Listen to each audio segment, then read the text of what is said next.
Just give me a few moments here. I'm just getting certain things set up, so I apologize that it's taking a minute. But yeah, we'll get started here shortly.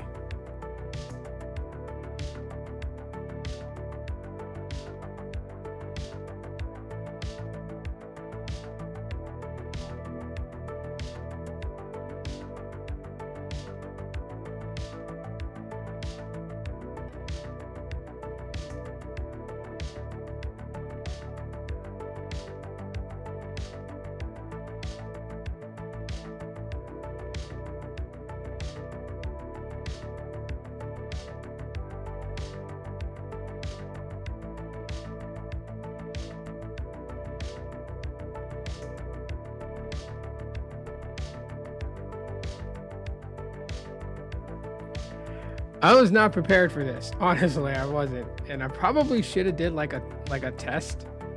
Trying to get all these elements put in place. So I apologize for that, and I'll stop fidgeting around. I'll probably just mess around with it a little bit later, but we'll get into it because we are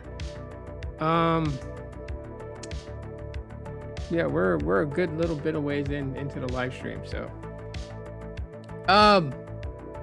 yeah, if you guys want chime in and say hello, let me know that you guys are here. There's like some elements that, yeah, I gotta like mess with the light here. Let's see, hopefully that works out. But yeah, trying to put all these things together here.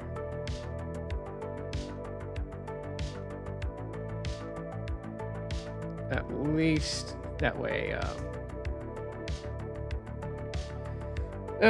you know, there's not over like too much stuff going on or whatever. But yeah, what's up, Jeremy? What's going on, man?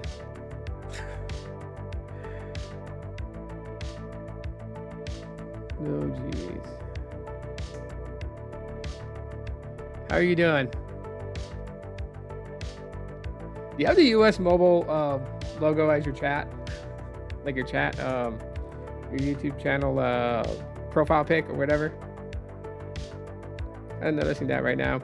So if you guys are wondering why I'm being so weird this morning, I'm using an element thing that pretty much like allows me to put more things into the live stream as we are live. And I I should have tested this on the test stream and make sure that everything was working first before going live. But at the same time too, like, you know, I can always mess around with it a little bit later. Move this up here to the top, at least for now.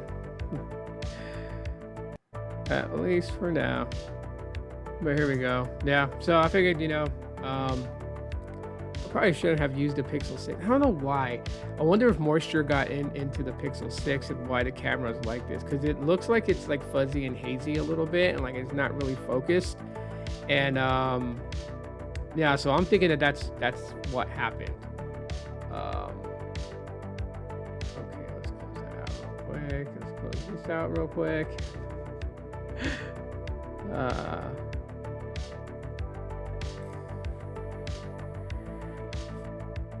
But yeah, a few things I wanted to talk about. Like I wanted to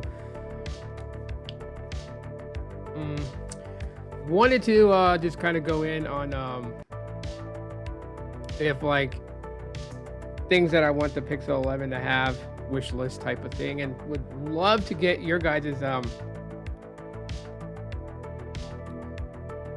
like your guys's you know, whole thing on this, honestly.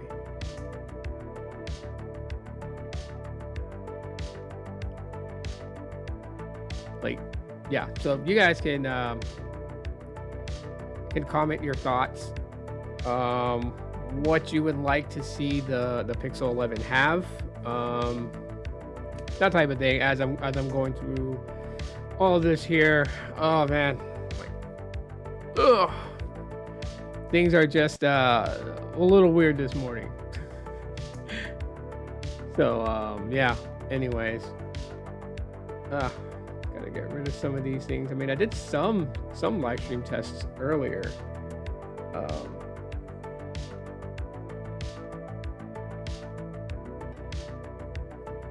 Yeah, just get all that out the way. All right. Oh yeah, stream elements. That's what I'm using for the live stream and whatnot. So.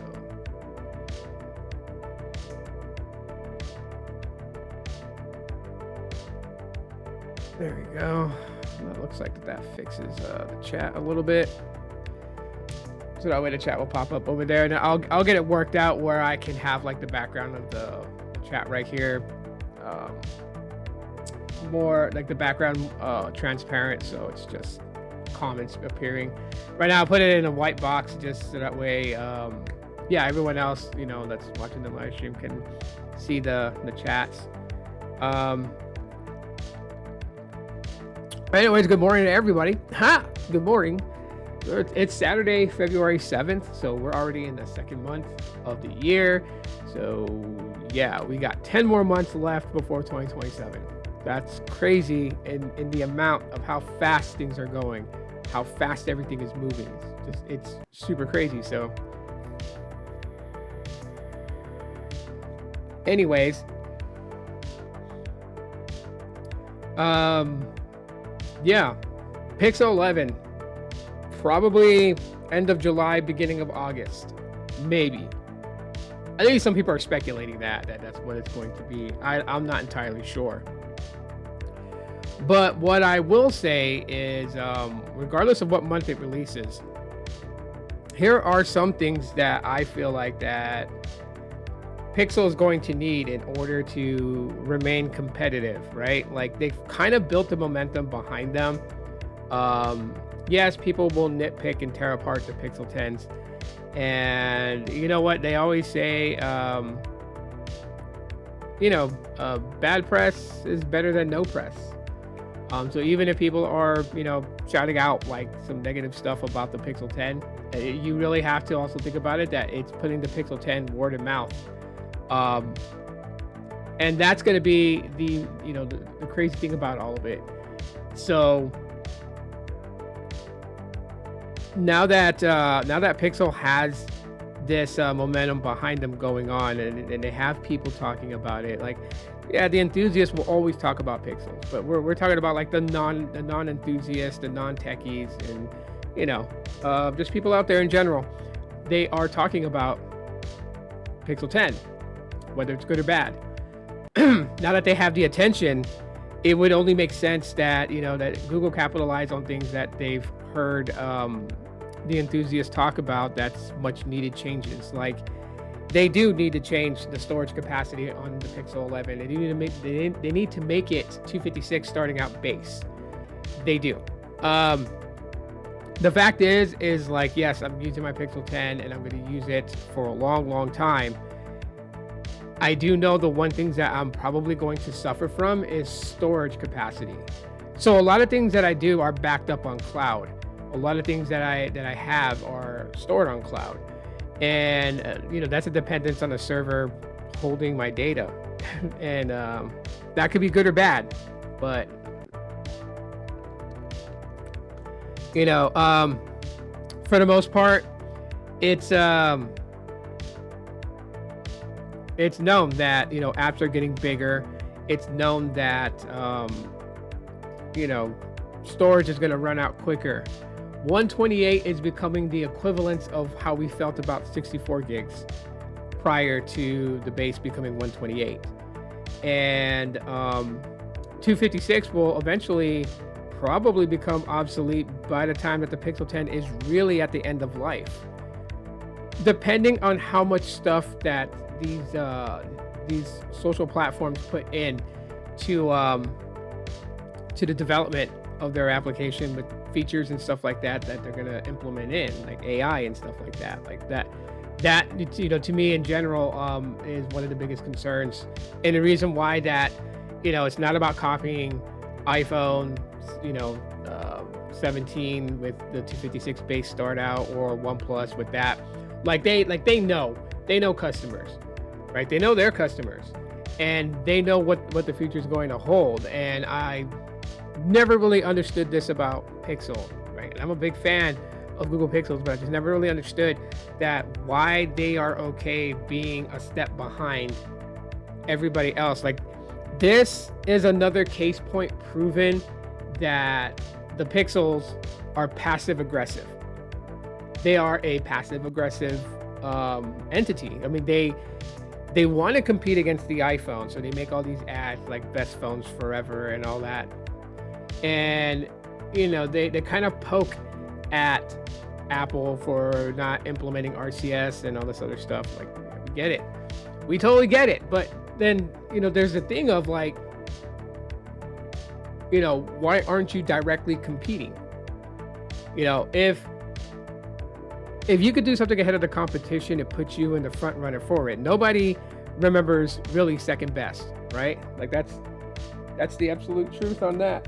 Nobody remembers runner up. Nobody remembers second best. So, you know, if you could have been the first to actually put 256 as your base startup storage capacity and go, you know, 512, and then, you know, 1 terabyte. Like, you could have done that, and then that would have put you in the forerunner, as they were the first to do it. But they didn't. And I mean, yeah, I get price point and everything like that, but what is it about Pixels that makes the price point say that, you know, $799 and 128 gigs of storage, where, you know, you have something like the iPhone that's $799 and 256 of storage start out? Like, what does the Pixel have generally that that would have increased the price value if they just started at 256? What is it? Now, that's a question that a lot of people will ask. What is it about Pixels that, you know, they would do 128 and charge $799 for it, and their competitors are doing 256 of internal storage start out, and they're charging $799 as well. So then where's like, what is it? Is Google afraid to take a cut? And this is why that you have, like, one of the most popular comments ever said when there's these debates on social media about Pixels, and people would be like, well, Alphabet Inc. is insanely wealthy, and they're the owners of Google, and Google makes in a lot of money, so why couldn't they take a pay cut just to beat out the competition? Like what is there? Is there like a binding contract between them and other OEMs, and they're like, you can't directly compete with us because we know that, you know, you can beat it out? And I'm not trying to say that Apple's poor. We know Apple's pretty wealthy too. Like, these two companies are major tech companies in the United States, and yes, they have more money to play with than, say, companies like OnePlus and etc. Not taking a stab at OnePlus fanatics or anything like that. I'm just saying that, you know, the way that OnePlus is and the type of money it's bringing in based on its products is not going to compete against Apple money or Google money, just to be honest with everybody. So when you look at it, yeah, Pixels can take the cut. And I'm not trying to rip into them, okay? I'm just playing a fair ground. Okay, I can tell you guys about, like, all the things that Pixel does that I get excited for and think that it's amazing, and it's like makes it, in my opinion, the best phone ever. But I also have to be on the other side of that spectrum too. I also have to call a spade a spade. I also have to tell people, just like, hey, like this is the reality of what we're dealing with in mobile tech, because everything is pretty much at this point done through our smartphones, right? We communicate with friends and family on our smartphone. We think we're the shit to the entire world. So we made a hamburger, and we think that, you know, that we conquered the world. So we snap a photo and post it online. We date through our smartphones, right? No one really just kind of goes out in public and just meets somebody. Most people today do it through social media, things like Snapchat, and even the dating apps out there. There's like so many dating apps.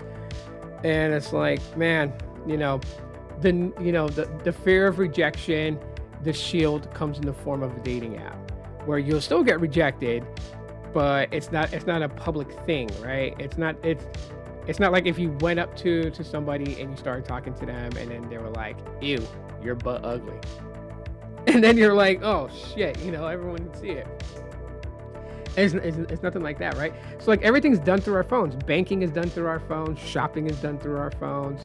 Parenting guides is done through our phones. Like our phones are just literally everything to us, and it's so funny, because that's why that's why people put some sort of symbolism, some sort of status to the type of phone that you have. And yes, there really are people who judge you by the type of phone that you have. They will judge you based upon, like whether they, if you have an iPhone, they think that you're successful and wealthy. If you don't have an iPhone and you have an Android phone, you're poor and you're, unsuccessful. Or, if you have a Pixel, you're a geek or you're a creep, one of the two. The reason why I said the creep thing is because my daughter just told me something yesterday that was pretty interesting about Pixels. I was like, oh my God, So, there are people that know that Pixels, you can flash things like Graphene OS, which is software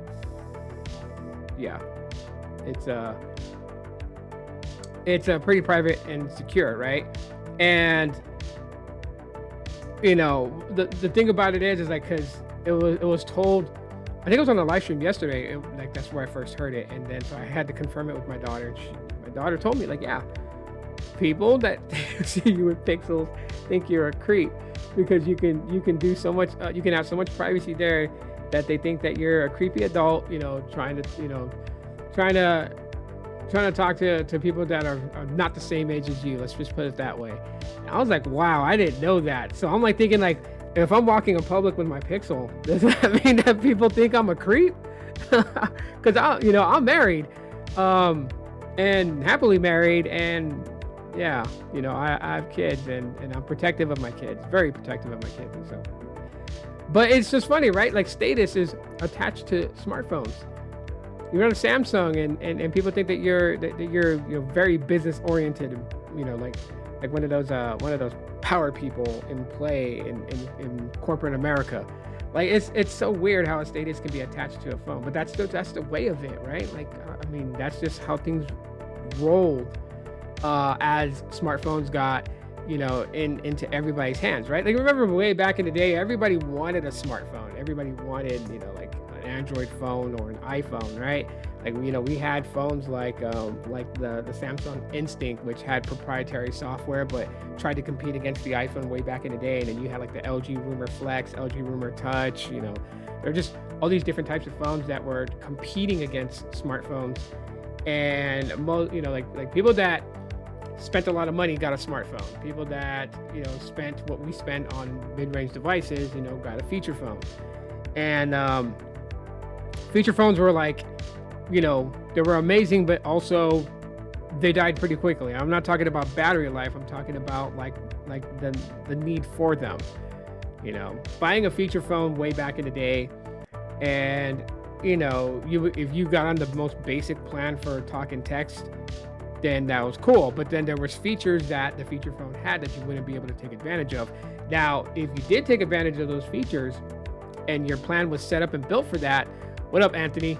Then you would for the most part be paying for a plan that was meant for a smartphone. So that's why feature phones died so quickly. They didn't really last as long.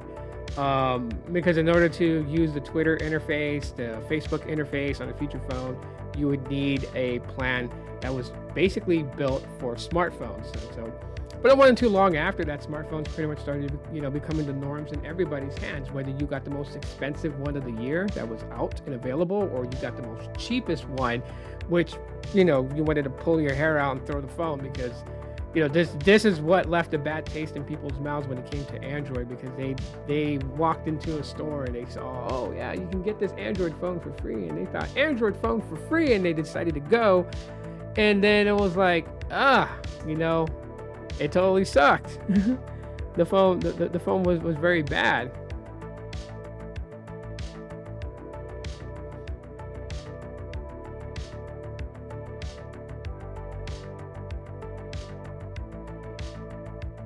You want to use it for installing satellite?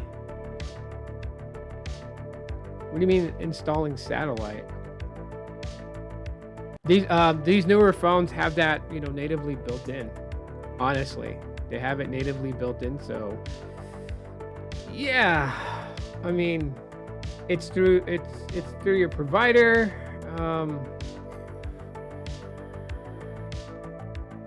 I mean, I have satellite connection on my Pixel 10 if I go out into like rural areas. And it's only for emergency services. It's not like I can make a phone call and call my dad and talk to him while I'm out there in the, you know, in the mountains hiking or something like that. That's not how it works. I mean, you can send emergency stuff. So yeah, the whole satellite connection thing is not really there yet. Starlink Mobile is a thing that, you know, becomes a thing, then yeah, we'll start to see something like that.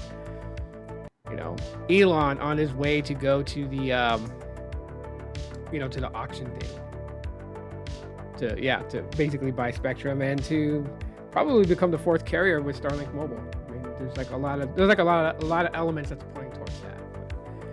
I mean, you can do Pixel 10 if you want to, if it's, you know, because it's going to cost less here pretty soon. It's going to go down in price because the Pixel 11 is the next thing coming up after the 10A launches in what's like in 11 days. You know, the pre-orders for the 10A will go live, and then after that, you know,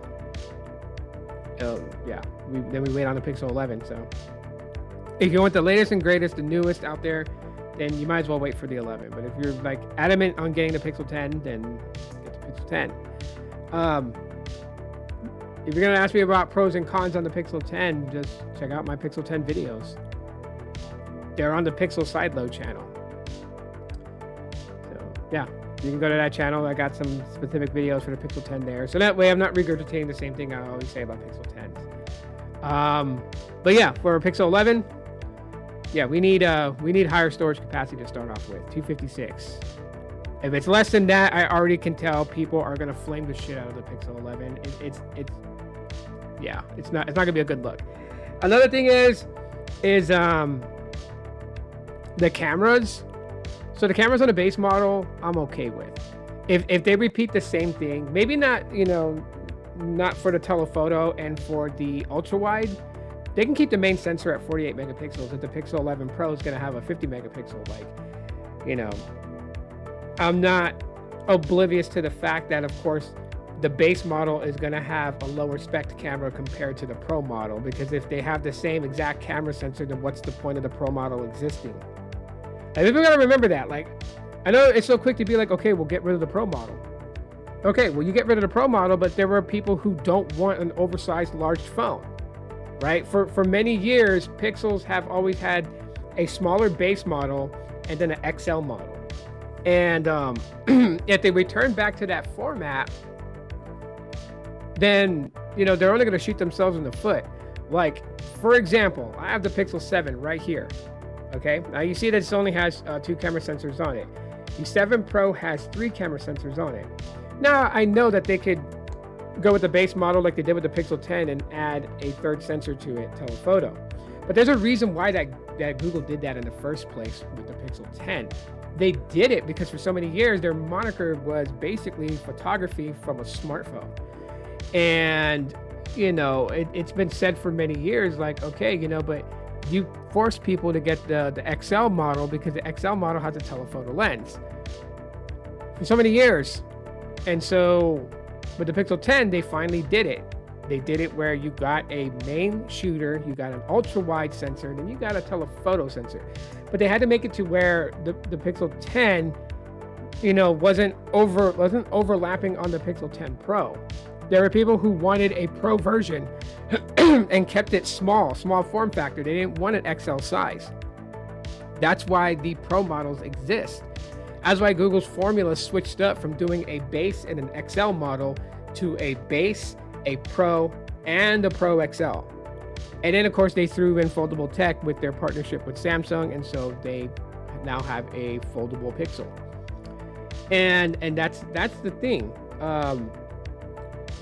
So a 48 megapixel main shooter doesn't kill me. I take really good photos with it, and these photos are passable for social media. I am not a renowned famous photographer, and I'm not trying to compete in that realm. Like, I think that's the thing. Like people want these cameras to do like the photography in that that retrospect where it almost looks like it was shot from a famous photographer. And any shortcut, i.e. AI and camera sensors, to people, to everyday people, it's like a shortcut where they don't have to learn about lighting and angles and all those things, right? Like, people want all the bells and whistles of what a professional photographer would be able to capture with the camera.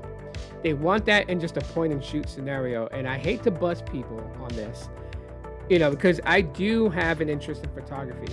I am not a photographer, so I don't put myself out there like, yeah, you can schedule a time with me, I'll come out and we'll do a photo shoot. Like, I'm not doing it as a business, as a side hustle or anything like that. But I do enjoy taking photos, and I do like seeing what I can come up with.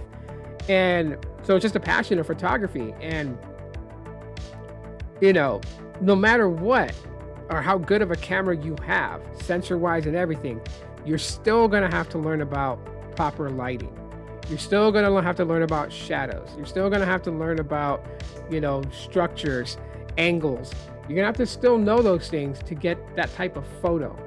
Okay, some people, they take a photo, and I call it the lightning in the bottle, where it just so happens to look like it was shot professionally and it came from a smartphone.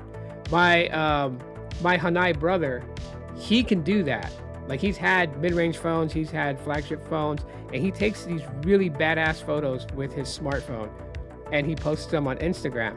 And yeah, I call those the lightning in the bottle effect, because technically you just never know when you snap that photo how the photo is going to come out. And if it comes out looking amazing, then yeah, you hit genius in that very second that you snap that photo. But cameras are never going to be at that point where you can just cheat the entire system and just have a point and shoot scenario and make it seem like that as if you were a professional photographer who really was all about the lighting and the angles and everything like that. Like, it's not a shortcut for that. Like, Google is trying to make something like that with that, that whole assistant photography feature that's in the Pixel Pros, that allows, like, gives you pointers on when you're about to take your photo, like, raise your phone higher, take it lower, maybe you should try it from this angle. Like, it literally gives you ideas on the screen before you snap your photo. And yeah, I think that's weird. I think it's weird that whatever. I'm probably talking out of my ass here. But. So anyways, yeah, so with the cameras of the Pixel 11, I'm not concerned if they maintain the same type of camera sensor, as long as the Pro model is not beefed up. Now, if they beef up the Pro model to a 64, then I would think that the main sensor on the 11 would be moved up back to a 50 megapixel. But if it's still 50 megapixel on the 11, then 50 on the 11 Pro, then 48 on the 11 would be fine. They just need to beef up the telephoto, they need to beef up the ultra wide, and they need to beef up the selfie cam. Selfie cams serve a purpose. I know that you probably always hear people talk about it like, yeah, you just shoot with the main camera sensor, but like, what the hell are you going to use? Like, I mean, I've seen people come up with some pretty cool ideas, like they get a case and they put a mirror on it, so then that way they can take selfies using the main sensor. But I mean, while you're getting a high grade photo because it's a bigger sensor on as the main sensor versus the selfie, right? They're not going to use, a very big sensor as your selfie cam, because they're trying to make that hole punch as small as possible. They're not trying to have it interfere so much with your display. And yeah, so, but even then you can get a smaller selfie sensor that takes better photo, right? So megapixels is not the end all be all when it comes to how good a sensor is. You can have a 48 megapixel sensor, but if the sensor is a little bit bigger and how much more lighting it can take in, how much give it gives for focusing, yeah, a 48 megapixel sensor could be just fine. So this is something like when they talk about it, about the Pixel 10, for example, when they talk about the Pixel 10 and they're like, oh yeah, you know, they made the sensor smaller so they can fit in a telephoto. Like I always tell people, like, no, they made the sensor smaller because they needed to scale back the cameras so that way there was a reason to buy the Pro model.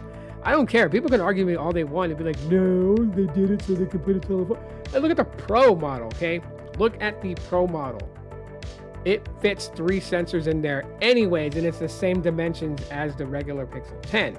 Maybe a few things are different, like instead of a glossy back, it's got a matte back finish on the glass. Oh, big deal. But that doesn't actually change the dimensions of the phone. They're basically the same size. This is why when you buy a Pixel 10 case, it fits on the 10 Pro. When you go on Amazon, look at any Pixel 10 case, and you're gonna start seeing where it says Pixel 10/10 Pro, because it's the same dimensions. The camera bar is the same dimension as well. That's why they fit. So no, it's not because they needed to add a telephoto sensor. No, it had always had the capabilities of having a telephoto. They just dumbed down the camera specs so that way it wouldn't come to that, why get the Pro when you can get the 10? I mean, it still happens. I still tell people, if you're not a professional photographer but you want good photos, you can still get that with the Pixel 10.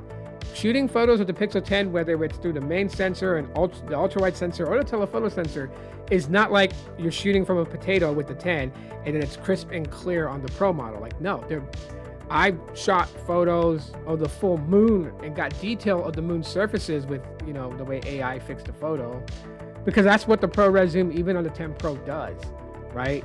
You zoom in 100 times zoom, that's pretty good long distance away, and then you snap the photo and then AI just fixes all the imperfections, guesstimates what's actually in the shot if it's blurry, and fixes it and makes it, you know, crisp. That's what it does. And Pixel's not the only one guilty of that. Samsung's been doing that for years with the Samsung Ultra series. You zoom in, you take a picture of the full moon, it's not taking that clear of the surface of the full moon. It's using AI to correct and basically just place the moon's surface on your photo to clear it up. So yeah, 20 times zoom on the Pixel 10, outstanding. I have no problem at all getting zoom shots and everything like that. I'm not Secret Squirrel, so I'm not trying to spy on a lot of things. I really am not. But anyways, so yeah,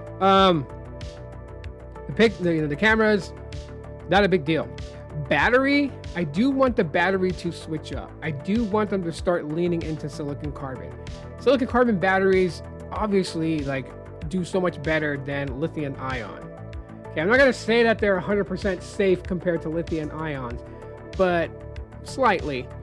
I'm just more fascinated by the fact that you can have more capacity of a battery crammed into such a small form factor of a battery to fit into a phone.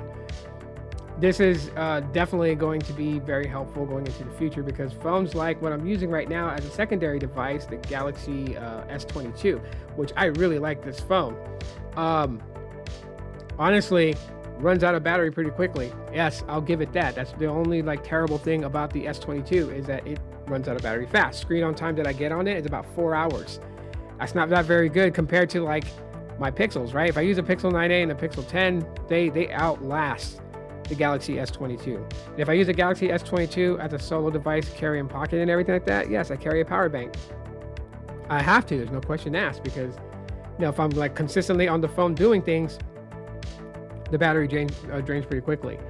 And we don't have trusted sources to get third party, because I looked it up. I could theoretically on the Galaxy S22. Well, let me save that for my thoughts on the Galaxy S22 here in a little bit. Let me get through my little wish list of the Pixel 11.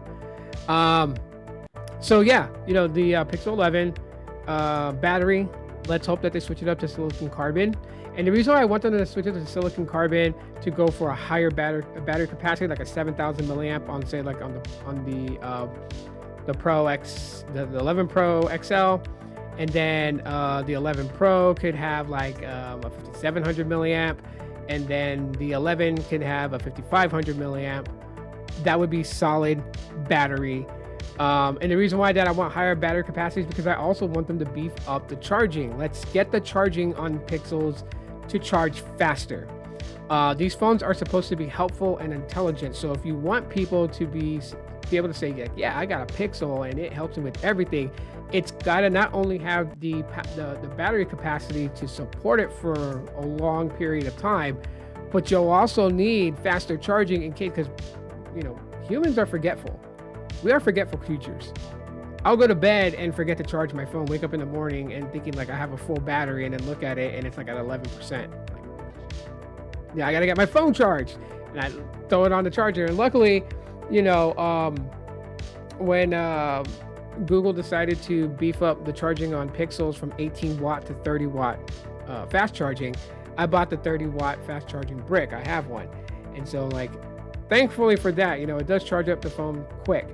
But if you give it like 65 watt charging, that's a lot more faster. That's double the speed of what I'm currently getting right now.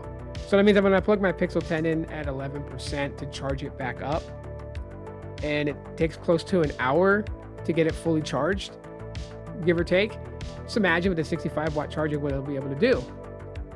It'll be able to do those things that we've seen 3-4 years ago on other devices like OnePlus that's had fast charging, right? OnePlus, one of the big key sellers of that is the fast charging that they give you. And 65 watt charging back in the day, and it would tell you like 65 watt charging, you would charge up to 50% in 10 minutes. And it was like, yeah. And of course it had smart charging technology where it wouldn't overstress the battery. And so you would get 50% battery in 10 minutes. And then the charging would slow down a little bit so it wouldn't overheat the battery as it charges up to 100%, right? But if you just needed to top up real quick just to at least get through the day, pop it in there, 10 minutes later, you got 50% battery, head out the house, that 50% battery will last you pretty much the whole day, right? Because the battery capacity sizes were getting people like a day and a half battery life. So, but yeah, Pixels need faster charging. I don't give two licks about wireless charging. I know people complain about that, like, oh, we should have faster wireless charging. Like, wired, I'll use it any day, and it can go really fast on wired charging. Wireless charging would be nice too. Don't get me wrong. It would be nice, but it's not the most important thing to me. Having a wireless charging pad that can wirelessly charge a device quickly is costly.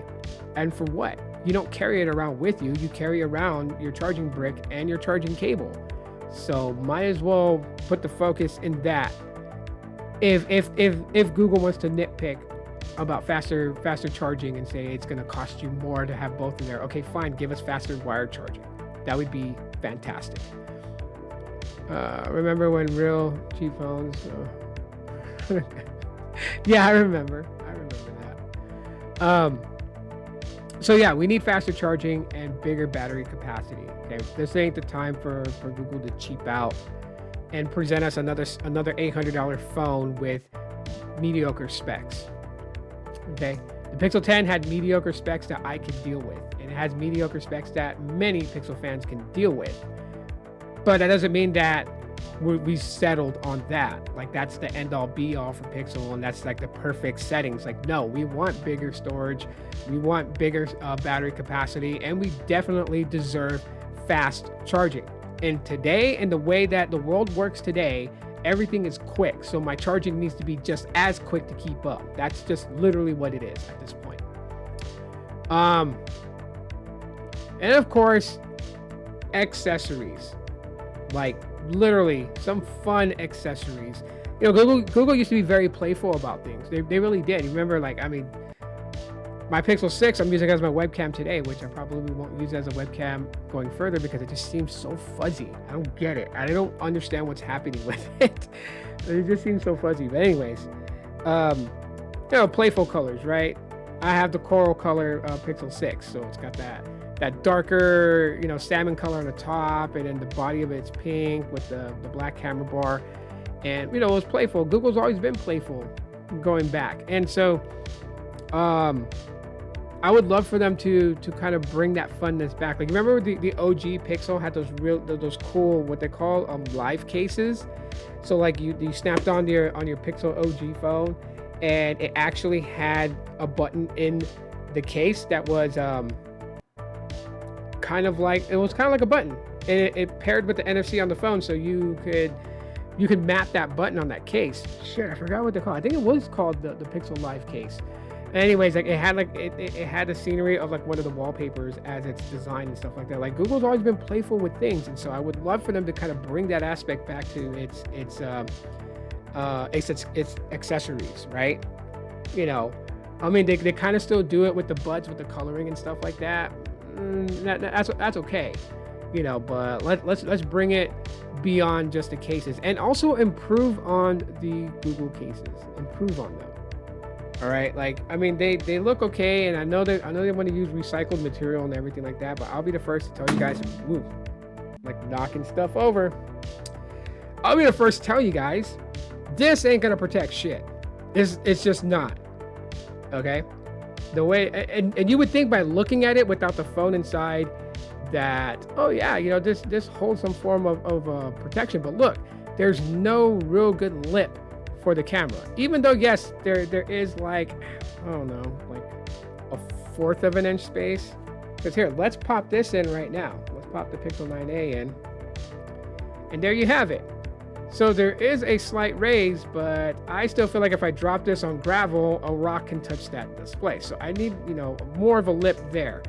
And then if you look, there's not really much of a lip to the display. You drop this down, boom, it's going to crack. So I think, like, you know, they could add a bit more layer of protection on their accessories, like their cases. I think to be playful and everything like that. So, you know, it's pretty cool, and it kind of sets them apart from their competition, as well as building like first of all, these cases right here, I don't even think they're worth $50. Honestly, I think these cases should be like $20. And you can have levels to this.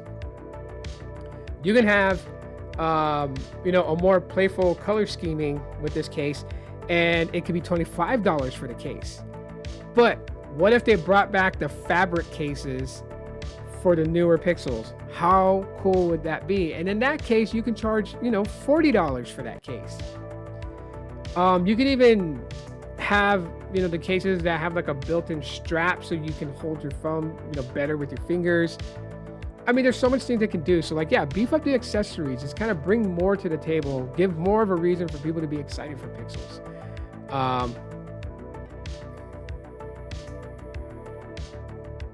Really? Oh man, TJ, that's funny.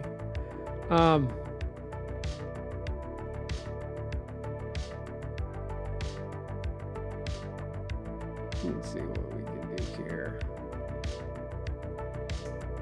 I'll just put that down there. Anyways, yeah, it would be super cool, super cool, if they just started having more features that were a bit helpful to people, right? Like the Pixel 10s came and they upgraded the, you know, the wireless charging, Qi2 wireless charging, and it actually has a built-in magnetic inside it, so that way you can use things. Even MagSafe components can be used on Pixel Snap, is what they call it, and you can see that it's something that's selling. I mean, there's not a person in the city that I've come across that actually got the Pixel 10 and doesn't have that Pixel Snap ring to hold their phone. Even though that thing looks kind of weird, I think they could have designed it much better, but still, they could have brought more to the table with that. And yeah, so there are people who are willing to grab accessories to go along with their Pixels. You just got to give them an incentive to actually like those accessories. And, you know, we're kind of tired of the grayscale. And what I mean by the grayscale is like where things are so bland that it just seems like it's like a world without color. And people want to break out of that. So let's bring those to the accessories.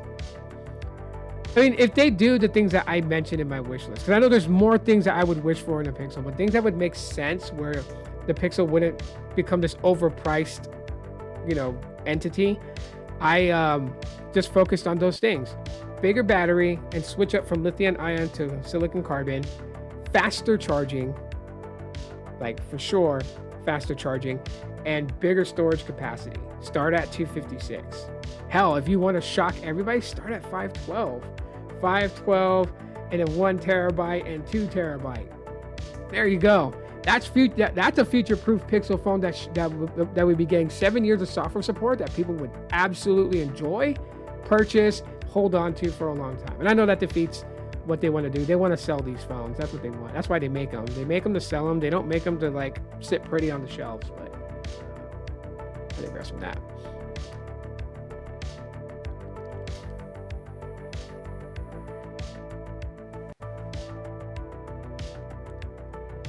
Yeah, taxes and stuff like that. I mean, I go for cheap cases.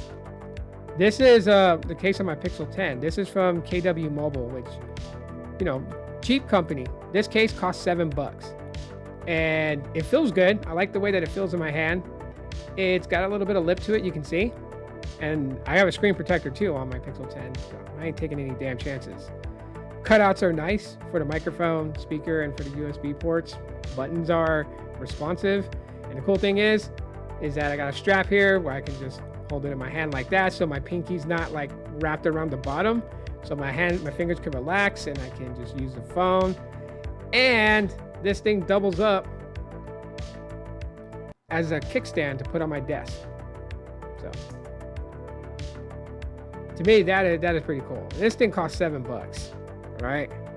And it's got some useful functionality to it than a $50 Google Pixel case.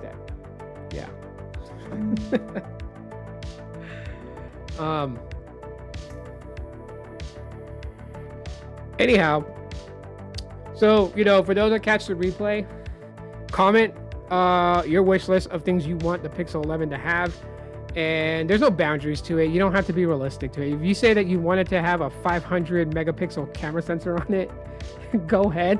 I don't care. I just would love to know what people would actually want in a Google Pixel phone for it to be considered a very good phone in many people's lives. So yeah, take advantage of that. Now I want to tell you guys that my non-favorite Pixel phone happens to be the Galaxy S22. I really, really, really like this phone. I do. And it's mostly the size. It's the size of the phone that really gets me and why I'm using it as a secondary device. And yes, I know, you don't need to tell me. I know the battery sucks on it. I know.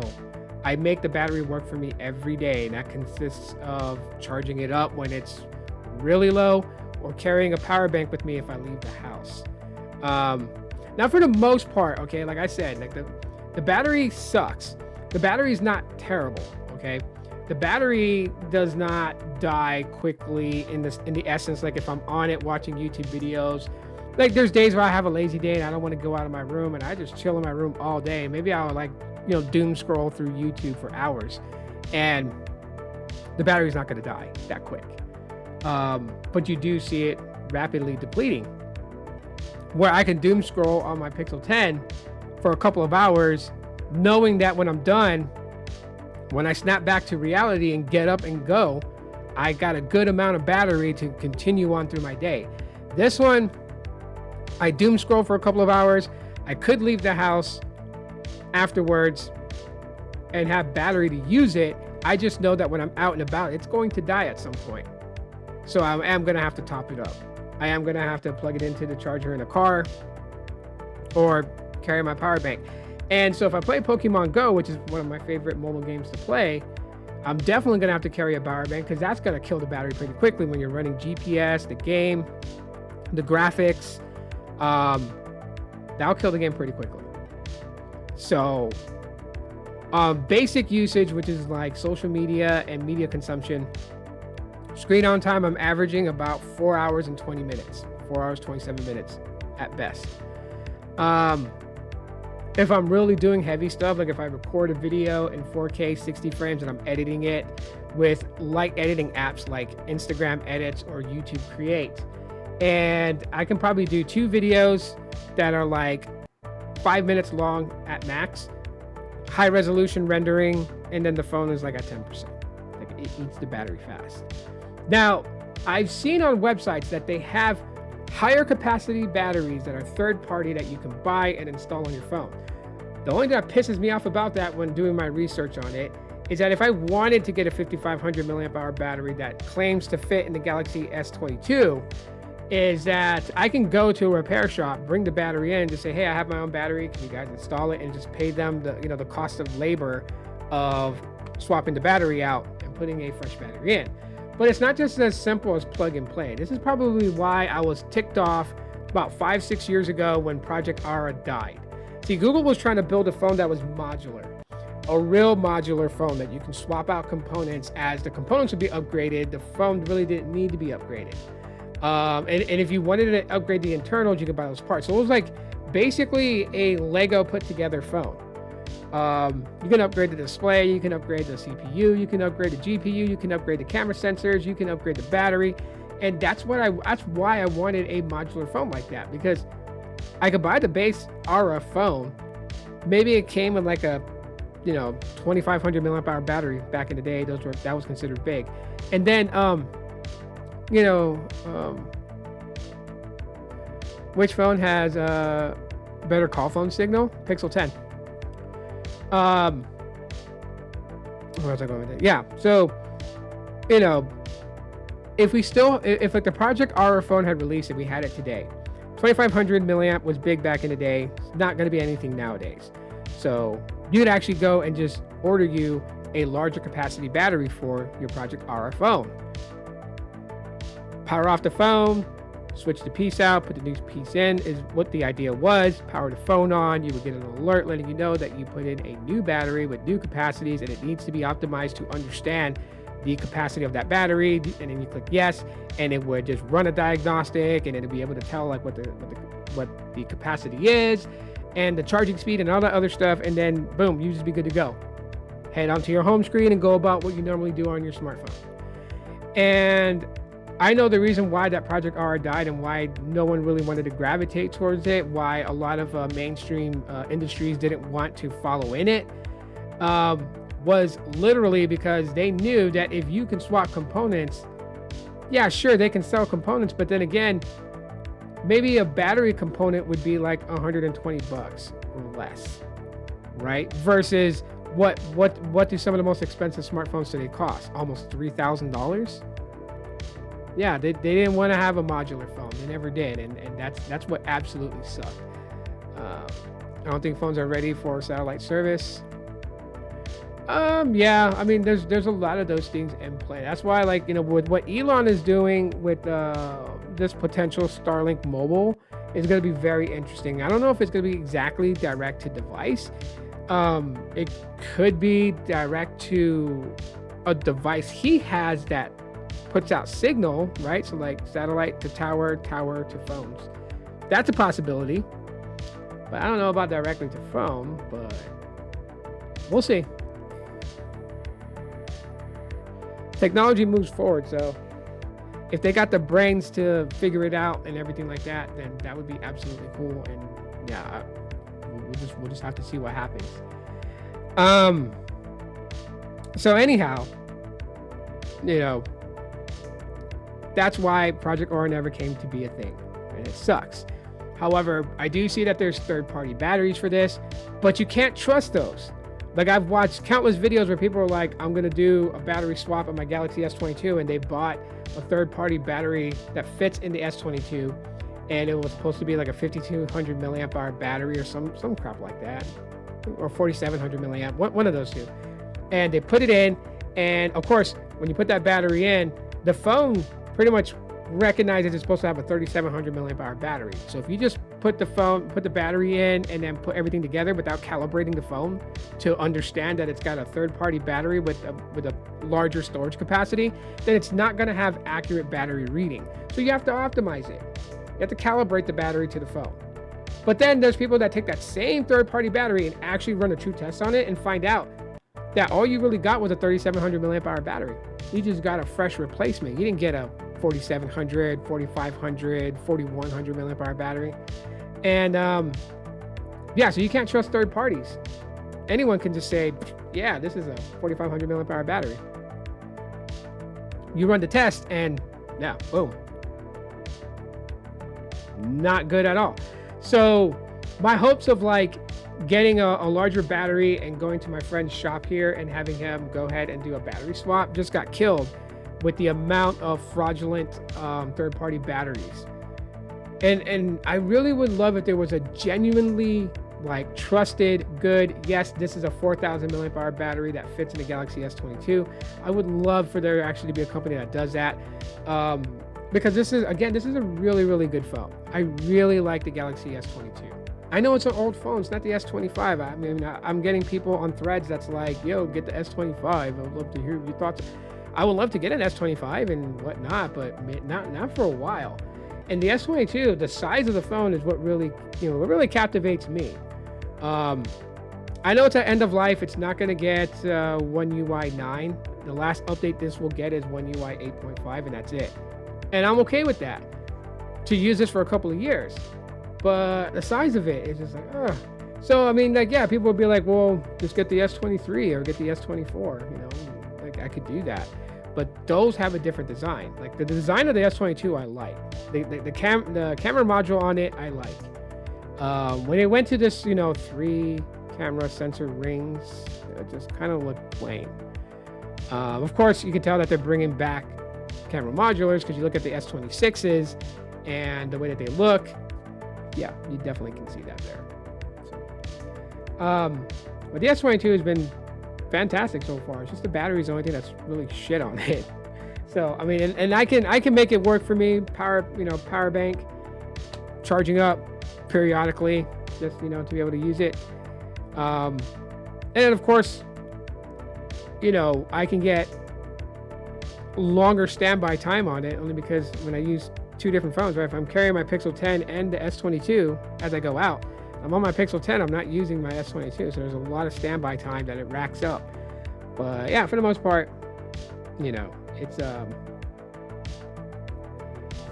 a miss on that battery. That's the only thing I would say that's like the detrimental thing. And then to answer a question that I got on social media, like what happened to Project Fuchsia? Project Fuchsia is not dead. It's alive and well. It's just not coming to smartphones. This is a software that Google's been working on for years in development. And the reason why they were working on it for so long was because they were trying to stray away from Linux, right? If you know Android OS, you know the kernel, you know Linux. And Linux back in the day really wasn't that well. The way that, just the way that things were. So Google built its own kernel, and Zircon is the name of that kernel. And Project Fuchsia was going to do amazing things, but then things with Android got better. Things with Linux got faster and efficient, and so they didn't stray away from it. And so what did they do with Project Fuchsia? It didn't go to the graveyard. It went to the Google Nest Home display. That is running Fuchsia. And that's where it sits. And you can actually take Fuchsia and use it in other smart IoTs, like your smart refrigerator with a display that runs Android. You can actually load Fuchsia on that thing. There are other things that you can actually load it onto. I don't know if they have the smartphone demo still. You could try and play around with it on your phone, but it's just it's missing a lot of features. It's not gonna like be something that's daily drivable. But Project Fuchsia is for the most part, it's alive and well. It's just not in any smartphone that Google's pumping out, and it's not going to be in the foreseeable future. So Fuchsia OS is just there. Maybe it's a placeholder. Maybe 5 years from now, Fuchsia OS becomes a thing that Google backs behind again and tries to push out. We don't know. Google likes to change up a lot of things. I mean, think about it, right? Hangouts and Hangouts chat and Hangouts business chat and Allo and Duo and yeah.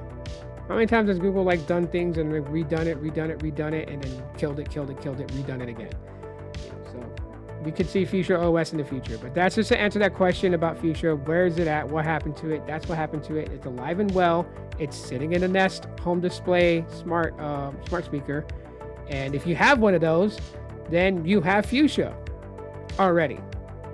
If you didn't know, now you know. But yeah, anyways, that's what I'm gonna chalk it up to for today's live stream. Sorry that the beginning of it, took a while to get started and set up. I should have tested, did a test stream, just to check and see if things was working.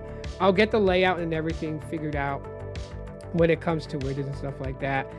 Cause like this new thing that I installed in OBS also has some pretty cool stuff too. Like if someone was like, to send a super chat, then a little animation thing will pop up. Like you see on Twitch streamers, it's like that. So the thing will pop up and it'll mention you and what your super chat amount was and what you said. And it gives like a little animation to it, like, just to kind of liven up the live stream just a little bit. So I'll get those things figured out, worked out over this weekend, and hopefully by Monday's live stream, it'll be much better. And I'm not going to use the Pixel 6 as my webcam. And, again, it'll just stick between my Pixel 7 or my 9A because the visual just looks so much better. This looks like that this phone was like in a steamy room and I just took it out of there. That's what I see on my end. I'm pretty sure you guys see it the same way. If you caught the replay, I appreciate you guys for catching the replay, and hashtag replay crew, hit the thumbs up, share this to your friends on social media and stuff like that, so they can discover my channel. I would absolutely appreciate it.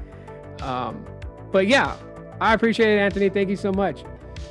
But yeah, I'll get this fine-tuned for the next live stream, and then yeah, we'll see how things go. So until then, you guys be great out there, and I'll talk to you guys in the next one. Aloha. That dog is barking. What the?